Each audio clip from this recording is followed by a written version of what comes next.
तो जय हिंद दोस्तों, आज हम फिर आए हैं अगली क्लास में। अगला क्लास है 4, यानी कि क्लास टाइप 4 है, सॉरी पार्ट 4 है। ठीक, तो इससे पहले हम क्वेश्चन कुछ बता दिए थे, शायद क्वेश्चन नंबर हम 12 तक बता दिए थे। तो आज हम क्वेश्चन लेके आए हैं 13, क्वेश्चन नंबर 13। तब तक के लिए इससे अगर पहले वाले वीडियो नहीं देखे होंगे तो ज़रूर वहाँ से जाकर देखिए। आप सभी को अल्फ़ा कैंपस में बहुत बहुत स्वागत है। मैं सदानंद यादव।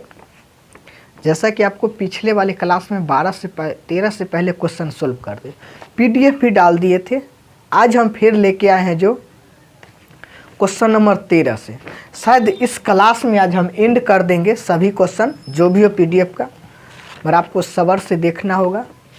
ठीक है, थोड़ा सा सपोर्ट की ज़रूरत है। ज़रूर एक बार अपने दोस्त के साथ शेयर तो कीजिए ना, शेयर करने में कुछ जाता है। अगर मन लगता है तो ज़रूर कमेंट कीजिए। अगर सभी चैप्टर का पीडीएफ लेना है, इसका बुक लेना चाहते हैं तो फ्री में बुक दिया जाएगा, कमेंट कीजिए। चलिए, क्वेश्चन नंबर 13 आपको स्क्रीन पर नज़र आता होगा, पढ़िएगा, समझिएगा, उसके बाद बनाने का प्रयास। अगर खुद से बनता है तो पहले खुद से बनाने का प्रयास कीजिए। ठीक है, चलिए क्वेश्चन नंबर हम 13 पढ़ते क्या कहता है। किसी घड़ी का अंकित मूल्य 820 रुपया है, 20 रुपया था। एक आदमी ने 2 क्रमवार बट्टे, जिनमें से पहला 20% का था, प्राप्त करने के बाद भी उसे 570.72 रुपया में खरीदा। दूसरा बट्टा क्या था? उसी प्रकार कहता है। तो बट्टा निकालने के लिए देखिए क्या कहता है, अंकित मूल्य था, कितना था? 820 रुपया। कितना पर? इसमें पहला बट्टा था 20%, तो 20% यानी कि 80 बटा 20, सॉरी 100। अगर E0 से E0, E0 से E0, तो इसको गुना करिए तो कितना हो जाएगा? 8 दूना 16, 8 64, 1 65। ठीक है, इतना हो गया। मगर जब वो खरीदा ना तो उसको पता नहीं, कम करने के लिए ना उसको कितना में बेच दिया? 570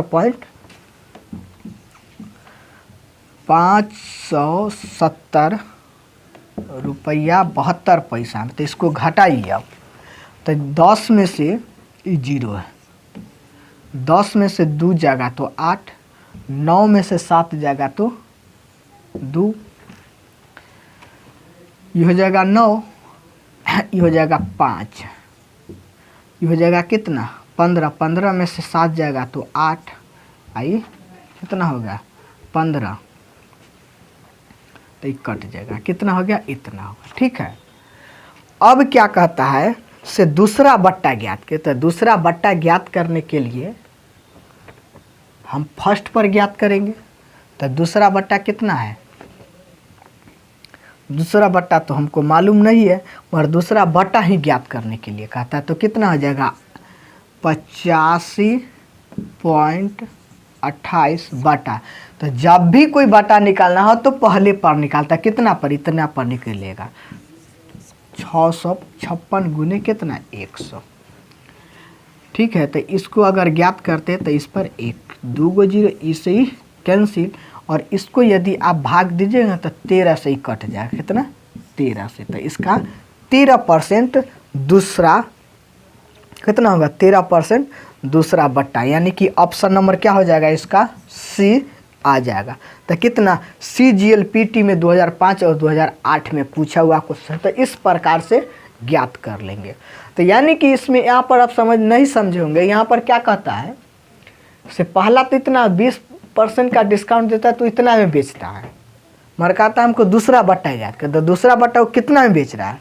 तो इतना में बेच रहा है। तो कितना पैसा लाभ कमा रहा है जब बेच रहा है? तो इतना पैसा है। तो इतना पैसे पर नहीं हम बट्टा निकाल, परसेंट में तो इतना निकाल दिए। ठीक है, चलिए क्वेश्चन नंबर आगे देखिएगा, थोड़ा सा उतारिए।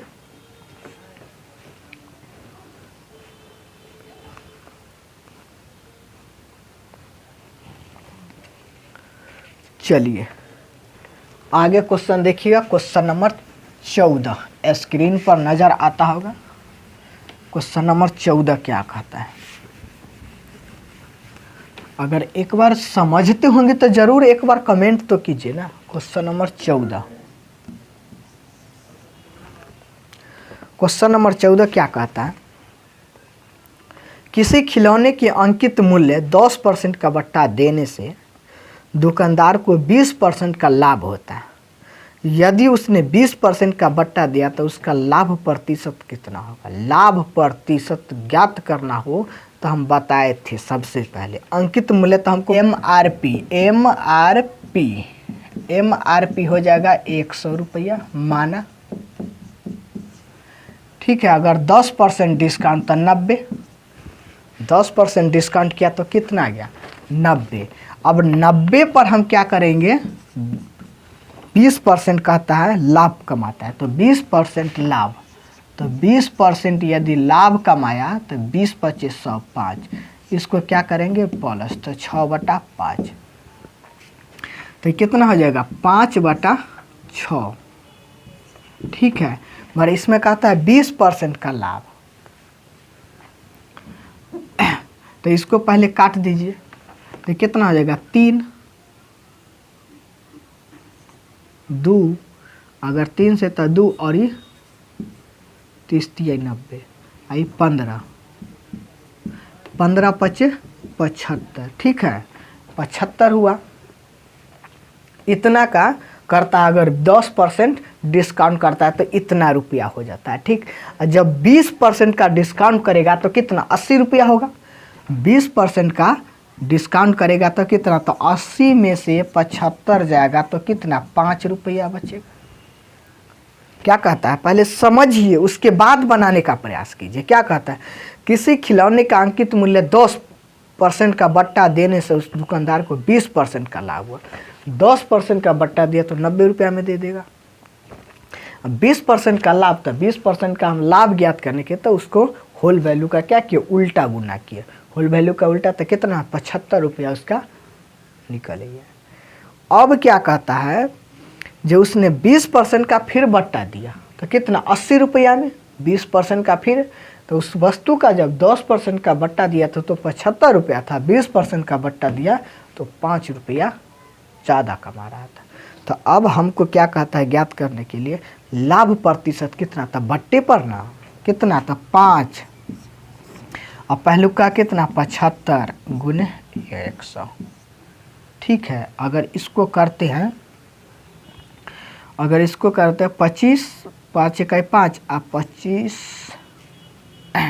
5 से करते हैं तो ये हो जाएगा। इसको नहीं काटे, इसको काटे, 5 से करेंगे ई तो 4, यानी कि 25 से करते तो 25 से अगर इसको हम काटेंगे तो 4 मरतबे, और इसको 25 से काटेंगे तो 3 मरतबे, और इसको करेंगे तो 20 बटा में 3, और इसको अब क्या करते हैं इतना लाभ परसेंट, तब पर अगर इसको हम करेंगे तो कितना होगा 6.2/3 इतना होगा। तो 6 3 18 और 2 2 इतना आंसर, इसका ऑप्शन नंबर क्या हो जाएगा ए सही जवाब होगा, ठीक है।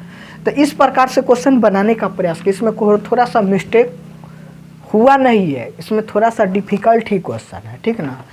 फर्स्ट का ये हो गया और सेकेंड का ये, यानी कि इसमें 2 शर्त का आता है। तो इस प्रकार से आप बनाने का प्रयास कीजिए, ठीक है। तो थोड़ा सा सबक देते हैं, उतारिए, समझिए, उसके बाद ही बनाने का प्रयास कीजिए, ठीक है। जब तक ये क्वेश्चन समझिए ना तब तक आगे बढ़ने का, 1 बार ना हो 2 बार ना हो 3 बार समझने का प्रयास कीजिए, ठीक है। चलिए क्वेश्चन नंबर थोड़ा सा उतारिए, आगे देखते हैं।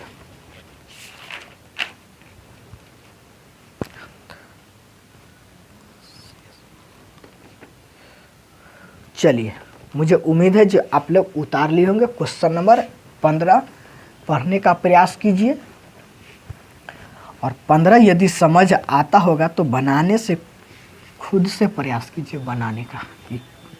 क्लास यानी कि पार्ट 4 है। क्वेश्चन नंबर 15 क्या कहता है, क्या कहता है 15, 500 रुपया पर 40% के एक बट्टे तथा उतने ही धन राशि पर 30% तथा 10% के दो क्रमागत बट्टे की धनराशि का अंतर क्या? धनराशि का अंतर, तो पहले क्या कहता है 2, तो पहला क्या कहता है 30% का बट्टा और दूसरा कहता है 10% का बट्टा। x plus Y minus X into Y बटा 100 पहले तो निकालिए। तो 30 प्लस 10 माइनस 30 गुने 10 बटा 100, ये हो जाएगा 40 माइनस ई 2 से 2 0 3, तो ये हो जाएगा कितना 37%। ठीक है, अब क्या कहता है 40% के बट्टे पर एक बट्टे उतना ही धनराशि पर थे 40%, तो इसका क्या कहता अंतर। अंतर तो अगर 40% माइनस 37% बटा बराबर 3%, तो 3% पर वो क्या कहता है 500 5000, यानी कि 5000 गुने 3 बटा 100, 2 0 से 2 0, 5 तिया 15, 5 तिया 15, तो इसका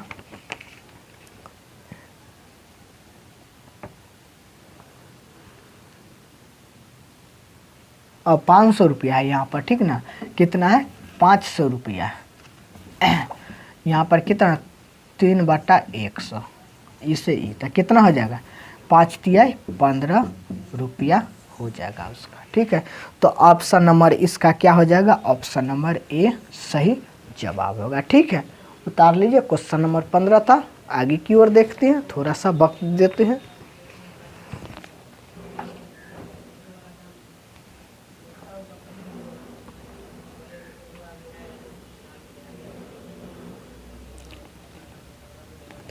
चलिए अगली क्वेश्चन देखिएगा स्क्रीन पर, क्वेश्चन नंबर 16 नज़र आता होगा, ज़रूर इसको समझने का प्रयास कीजिएगा।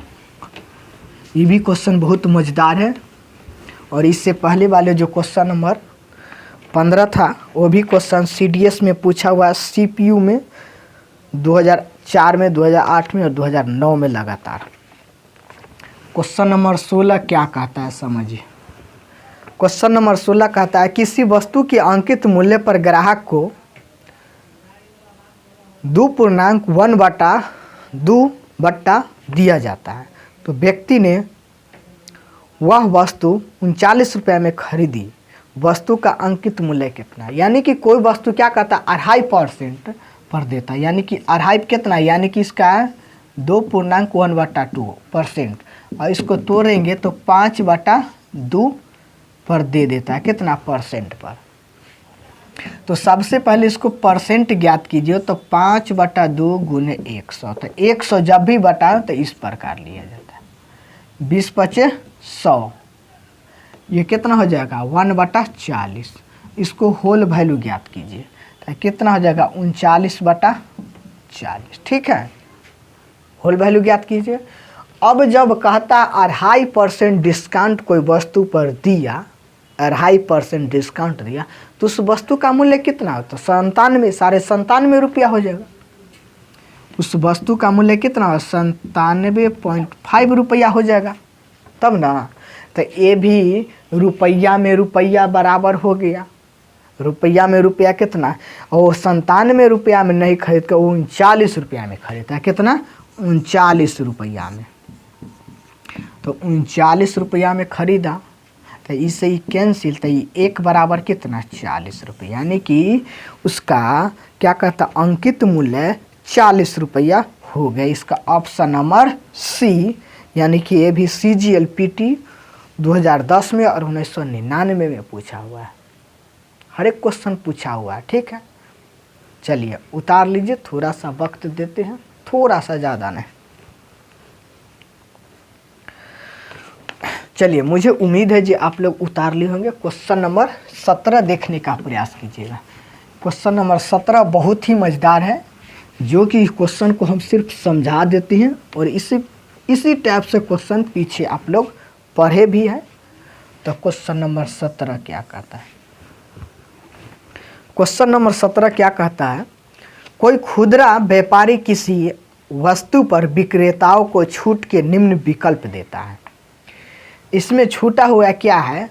इसमें छूटा हुआ है निम्न में से ग्राहक के लिए सबसे ज़्यादा लाभदायक कौन सा होगा। इसमें छूटा हुआ क्वेश्चन है क्या, निम्न में से ग्राहक के लिए सबसे ज़्यादा लाभदायक कौन सा होगा, ठीक ना।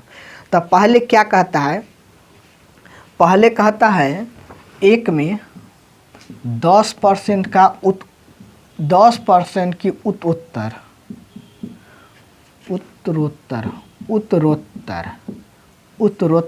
छूट। क्या है? छूट है। यहाँ पर देखिए छूट। फिर क्या कहता है 2% 12% का, और फिर इसी में 8% का। फिर 3 में कहता है 15% का और 15% का उत्तरोत्तर कितना? उत्तरोत्तर छूट। फिर कहता है 4%, 4 में 20% की छूट। यहाँ पर समझिए उत्तरोत्तर का अर्थ क्या होता है, से 2 बार। उत्तरोत्तर का अर्थ होता है 2 बार, यानी कि 10 का छूट देगा कितना? 10% और 10%। यही उत्तरोत्तर का अर्थ है। यानी कि 10% एक बार दिया, फिर 10% एक बार। इसमें क्या 12% और फिर 12। इसमें पहले कहता है 15%, फिर कहता है 15% के उत्तरोत्तर, यानी कि उत्तरोत्तर। तो 15% का 2 बार, 15% फिर 15%। इसमें कहता है 20%। तो इसमें कहता है सबसे ज़्यादा ग्राहक के लिए कौन सा ऑप्शन सही है? 1 होगा, 2 होगा, 3 होगा, 4 होगा। तो ऑप्शन नंबर क्या हो जाएगा? अब जो भी हो आप खुद से निकालिए। इसके लिए आप सभी को हम ये सॉल्व नहीं करते हैं, और इस पीछे वाले क्वेश्चन हम इस टाइप से बता दिए थे। जहाँ भी कहेगा लगातार छूट हो तो गुना करके देखेंगे, गुना करके जिसमें कम हो गुणनफल वही ग्राहक के लिए सबसे ज़्यादा लाभदायक होगा, ठीक है। तो इस प्रकार के क्वेश्चन को बारीकी से पढ़ने का प्रयास कीजिए, ठीक है। तो तब तक के लिए बहुत बहुत धन्यवाद। और आज इस चैप्टर हो गया एंड, यानी कि डिस्काउंट। फिर अगला चैप्टर कौन सा है कमेंट में ज़रूर जवाब दीजिए। प्रयास करेंगे जो हम स्टॉक एंड शेयर लेकर आए, चूँकि वो भी क्वेश्चन थोड़ा सा पहले छोटा चैप्टर ख़त्म कर लेते, फिर बड़े चैप्टर ख़त्म कर लेंगे, ठीक है। चलिए, तो अगली क्लास में जब हम मिलते हैं तो स्टॉक और शेयर के साथ मिलेंगे। तब तक के लिए धन्यवाद। और एक बार तो दोस्तों के साथ शेयर कर दीजिए। PDF लेना चाहते हैं तो कमेंट कीजिए, डिस्क्रिप्शन में। बुक लेना चाहते हैं फ्री में, संपर्क करके ले जाइए, या कमेंट के माध्यम से जवाब लेके ले जाइए। चलिए, बहुत बहुत धन्यवाद।